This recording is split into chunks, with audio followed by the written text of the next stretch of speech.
Welcome my dear students on Lata ZTZ online classes. This is class 9 lesson motion part 4 and worksheet 4. 9వ తరగతి విద్యార్థులందరికీ ఈ క్లాస్కి స్వాగతం. చలనము అనే పాఠంలోని 4వ భాగాన్ని మనం ఇప్పుడు చెప్పుకోబోతున్నాం. సో మనకి ఇక్కడ చూడండి, ఇక్కడ మనకి ఒక పటంలో పిల్లలు పరిగెత్తుతూ కనిపిస్తున్నారు. ఈ కృత్యంలో మనం ఏం చేస్తున్నామంటే ఈ విద్యార్థుల యొక్క సరాసరి వడిని, సరాసరి వేగాన్ని ఎలా లెక్కిస్తామో మనం చూస్తున్నాం. దీని యొక్క ఉద్దేశము విద్యార్థుల యొక్క సరాసరి వడిని, సరాసరి వేగాన్ని లెక్కించుట. దీనికి కావాల్సిన పరికరాలు ఒక స్టాప్ వాచ్, టేపు, విజిల్. మరి ఈ వాటిని లెక్కించే విధానం ఏమిటి మనం ఇప్పుడు చూద్దాం. మీ పాఠశాల ఆట స్థలంలో 50 మీటర్ల దూరం గల 2 ప్రాంతాలను ఏబీలుగా గుర్తించండి. ఒక విద్యార్థిని ఏ వద్ద నిల్చోబెట్టి విజిల్ ఊదండి. విజిల్ శబ్దం విని విద్యార్థి బి వైపుగా పరిగెత్తడం మొదలుపెట్టగానే స్టాప్ వాచ్ను ఆన్ చేయండి. విద్యార్థి బి వద్దకు చేరగానే స్టాప్ వాచ్ను ఆపి ప్రయాణ సమయాన్ని కింది పట్టికలో నమోదు చేయండి. ఇదే విధంగా మిగిలిన విద్యార్థులు ఏ నుండి బి చేయుటకు పట్టిన సమయాన్ని కూడా పట్టికలో నమోదు చేయండి. ఈ పట్టిక మనకి ఇక్కడ కనిపిస్తుంది చూడండి. వరుస సంఖ్య, విద్యార్థి పేరు, ప్రయాణ దూరం అందరిది సమానమే కాబట్టి 50 మీటర్లు. ప్రయాణ కాలం మనకి వేరువేరుగా వస్తాయి. వీళ్ళ వాటిని లెక్కించాలంటే మనం ఏం చేయాలి? దూరము బై కాలము చేయాలి. అంటే ఈ దూరము ఇది 50 మీటర్లుగానే ఉంటుంది ఇక్కడ, కానీ బై కాలము అనేది ప్రతి విద్యార్థికి చేంజ్ అవుతూ ఉంటుంది. ఎందుకంటే అందరూ ఒకే రకంగా పరిగెత్తలేరు కాబట్టి. మరి అదేవిధంగా వేగాన్ని ఎలా లెక్కించాలి చూద్దాం. చూడండి, ఇక్కడ మనకి వేగాన్ని లెక్కించడానికి ఈ పై కృత్యంలోనే మనం కొద్ది మార్పులు చేస్తున్నాం. ఏమిటి ఆ మార్పులు అంటే, మనకి వేగం లెక్కించాలి అంటే మనం స్థానభ్రంశం కావాలి. ఈ స్థానభ్రంశం అంటే ఏమిటి? ఒక స్ట్రేట్ లైన్ కదా మనకి వచ్చేది. స్థానభ్రంశం అంటే స్ట్రేట్ లైన్, అంటే మనకి ఇష్టం ఉన్నట్టుగా పరిగెత్తితే కుదరదు. కాబట్టి ఇక్కడ మనం ఏ నుండి బికి మధ్య కొన్ని సమాంతర వరుసలు, చూడండి ఇక్కడ మనకి వరుసలు గీసాం. ఈ విధంగా సమాంతర వరుసలు గీసి ఈ వరుసలలో మాత్రమే విద్యార్థిని మనం పరిగెత్తేలా చేయాలి. అప్పుడు ఒక నిర్దిష్ట దిశలోనే పరిగెడుతున్నారు కాబట్టి మనం ఏబీల మధ్య దూరం స్థానభ్రంశాన్ని చూపిస్తుంది. అప్పుడు మనం ఈ స్థానభ్రంశము కాలం నిష్పత్తి కావడం ద్వారా విద్యార్థి యొక్క వేగాన్ని లెక్కించవచ్చు. ఈ కృత్యంలో కూడా పరిశీలన నమోదు చేయడానికి మనం ఏం చేయాలి? మళ్ళీ ఇందాక గీసినట్టుగానే పట్టిక గీసుకోవాలి. పట్టికలో ముందుగా వరుస సంఖ్య, విద్యార్థి పేరు, స్థానభ్రంశము, కాలము, వేగము ఇవి మనకు వస్తాయి. అంటే ఇక్కడ వరుస సంఖ్య వస్తుంది, ఇక్కడ విద్యార్థి పేరు వస్తుంది, ఇక్కడ స్థానభ్రంశం వస్తుంది, అండ్ ఇక్కడ కాలము వస్తుంది. స్థానభ్రంశం అందరికీ ఒకటే 50 మీటర్లు, కాలము ఇక్కడ వేగము అంటే దూరము, స్థానభ్రంశము బై కాలంగా మనం లెక్కిస్తాం. ఓకే, మరి ఇక్కడ ఏం చేస్తున్నాం ఒక్కసారి ఇంగ్లీష్లో కూడా మనం చెప్పుకుందాం. C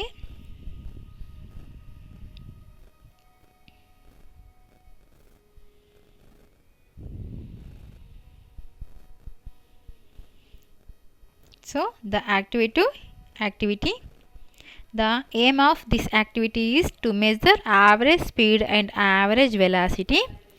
Materials required: stopwatch, measuring tape and whistle. To measure average speed, procedure. What is the procedure? See, first of all, choose 2 points, say A and B, 50 meters apart in the school playground. Ask some students to stand at point A and ask another group of students with stopwatches to stand at B. When you blow the whistle, the student at A start running towards B in any path. At the same time, the students at B start their stopwatches. Note that for each runner, there is a student at B to measure the time taken for completing the race. After completing the race, note the time taken by each students to cover the distance between A and B in the table. Students who took the least time to reach B from A is said to be the fastest runner and he has the greatest speed. So here is this table. In this table you have to fill, this is serial number, student name, distance is equal to R, time taken to reach B, this time will be varied from each student, average speed is distance by time. So for this distance by time, take 50 meters by time is for every student, that will be varied from each students. Okay. So how to measure velocity? So for average velocity, procedure is repeat the whole activity after drawing a set of parallel straight lines. So here we have to draw these parallel straight lines because for measuring velocity we have to measure the displacement. Displacement is nothing but a straight line. So that's why we have to take these parallel lines. So first of all, draw the set of parallel lines from A to B and ask each student to run along these lines only. This ensures that each student is covering the same distance along the straight line specified for him from A to B. So measure the time taken by each student and note in a table and calculate the average velocity of each student. So as students run in specified direction, so from A to B, so this activity, the distance between A to B denotes the displacement. This is not distance, this is displacement. So by measuring the ratio of displacement and time taken, average velocity can be calculated. So what is the table here? So same table, but here serial number, here student name, but here displacement, not distance. This is displacement. After that time, after that velocity, that is displacement by time, d by t. So this is your procedure. Now we check out the assessment worksheet. Okay. So in this worksheet, first question is, a student can run 100 meters distance in 8 seconds, find his speed. So this is a problem. We have to calculate this. So first of all we check the Telugu medium question. ఒక విద్యార్థి 100 మీటర్ల దూరాన్ని 8 సెకండ్లలో పరిగెడితే అతడి వాడి ఎంత? So దీన్ని మనం చేద్దాం. 100 మీటర్ల దూరాన్ని పరిగెత్తాడు. 100 మీటర్ల దూరాన్ని పరిగెత్తాడు 8 సెకండ్లలో.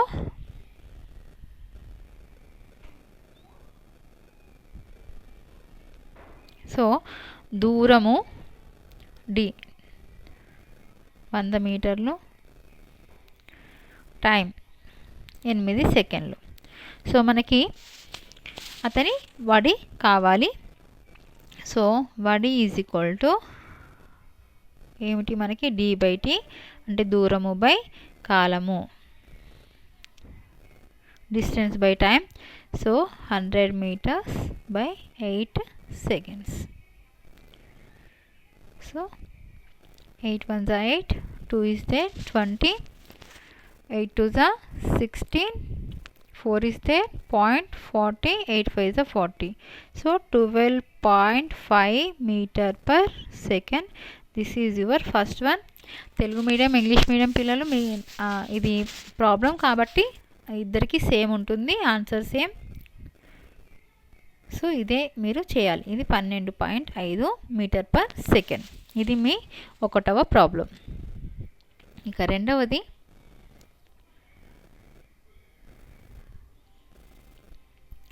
ఒక విద్యార్థి వేగము 8 మీటర్లు పర్ సెకండ్ అయితే 8 సెకండ్లలో అతడు పొందిన స్థానభ్రంశాన్ని లెక్కించండి. మనకి 1 సెకండ్కి ఇచ్చాడు, 8 మీటర్లకి మనకి 8 సెకండ్లకి కావాలి. సో ఇది కూడా ప్రాబ్లం కాబట్టి చేద్దాం. సో సేమ్ ప్రాబ్లం ఒకసారి ఇంగ్లీష్ మీడియం కూడా చూద్దాం.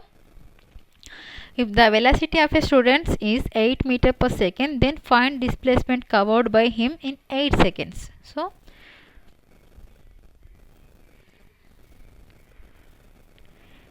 So here 8 meter per second. So we have to calculate for 8 seconds.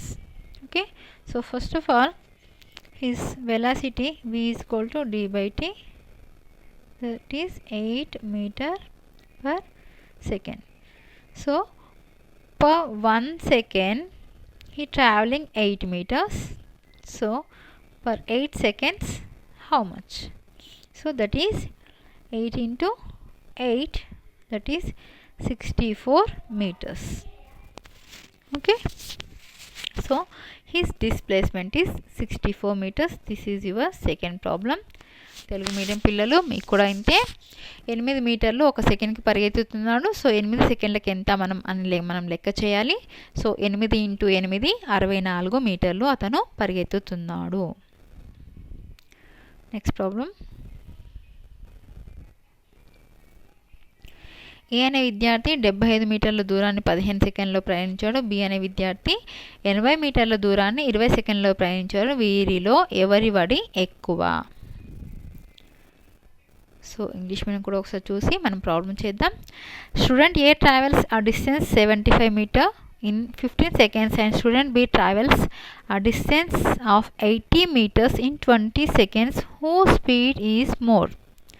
So మనకి ఇక్కడ ఇద్దరు విద్యార్థులు ఉన్నారు. ఏబి.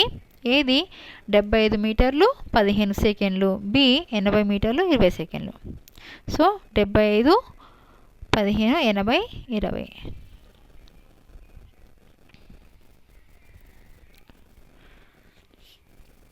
సో ఏ 75 మీటర్లు 15 సెకండ్లు, బి 80 మీటర్లు 20 సెకండ్లు. సో మనం ఇక్కడ ఏది క్యాలిక్యులేట్ చేద్దాం. ఫస్ట్ మనకి ఏంటి చేయాల్సింది? డి బై టీ చేయాలి మనకి స్పీడ్ కావాలి అంటే. సో వెలాసిటీ ఏది మనం చేద్దాం. ఏది ఎంత వస్తుంది మనకి? 75 by 15 metre per second. So 15 15 5 75 కాబట్టి మనకి 5 మీటర్ పర్ సెకండ్ వచ్చింది. ఇది ఏది. మరి బీది కూడా క్యాలిక్యులేట్ చేద్దాం. బీది 80 by 20. So 0 0 cancel, 2 1 2 4. So 4 metre per second. So ఎవరు ఎక్కువ స్పీడ్తో ఉన్నారు? ఏ అనే అతను ఎక్కువ స్పీడ్తో మనకి పరిగెత్తుతున్నాడు. ఇది మన third problem. Okay, next fourth one.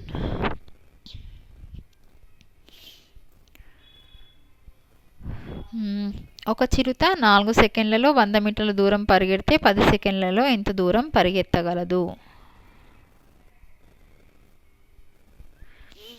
A cheetah can sprint 100 meters in 4 seconds. Find the distance covered by its 10 seconds. So 100 meters in 4 seconds.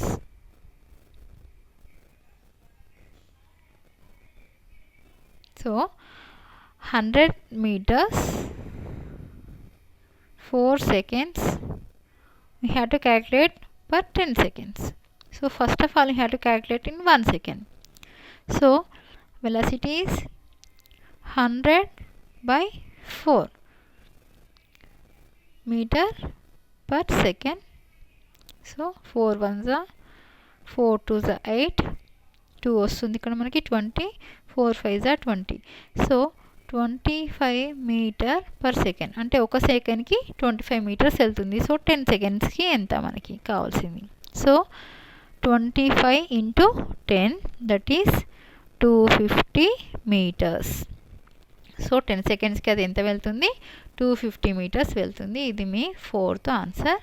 చూడండి ఇక్కడ మీరు బాగా గమనించాలి. తెలుగు మీడియంకి ఇంగ్లీష్ మీడియంకి సేమ్ వస్తుంది ఎందుకంటే ఇవి ప్రాబ్లమ్స్ కాబట్టి. 250 metres. Okay, next fifth one. పటంలోని క్రీడాకారుల వేగాన్ని మనం కొలవగలమా? ఎందుకు? చూడండి, పటంలో క్రీడాకారులు ఒక కర్వ్డ్ లైన్ అంటే ఒక వక్రరేఖలో పరిగెడుతున్నారు. ఇవి స్ట్రేట్ లైన్స్ కావు, సమాంతర రేఖలు కాదు.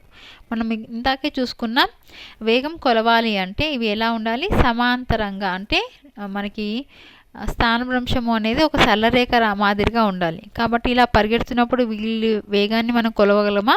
కొలవలేము. ఆన్సర్ కొలవలేము. ఎందుకు? ఎందుకంటే ఇవి సమాంతర రేఖలు కాదు లేదా సరళ రేఖ కాదు. ఓకే, ఇది మీ ఆన్సర్. సో ఇంగ్లీష్ మీడియంకి 5th question.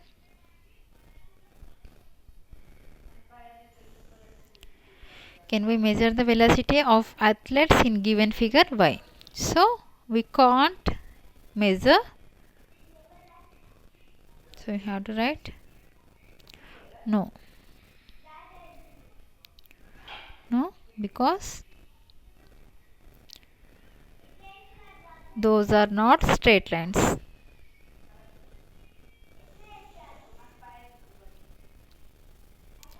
Or they are not traveling in a straight lines. Okay, this is your answer. So there is a suggested project work. The project work is there. What is the project work? Is calculate the average speeds of students of your class who have participated in 100 meters and 200 meters running race. Write a report. So మీ క్లాస్లో ఉన్న students అందరూ 100 మీటర్లు 200 మీటర్ల పరుగు పందాన్ని పెట్టుకొని వాళ్ళ యొక్క యావరేజ్ స్పీడ్లు మీరు క్యాల్కులేట్ చేయాలి. ఇది మీ ప్రాజెక్ట్ వర్క్. ఓకే, సో ఇది మీ వర్క్షీట్. అందరికీ అర్థమైతే కనుక ఛానల్ని సబ్స్క్రైబ్ చేసుకోండి అండ్ వీడియోని లైక్ చేయండి.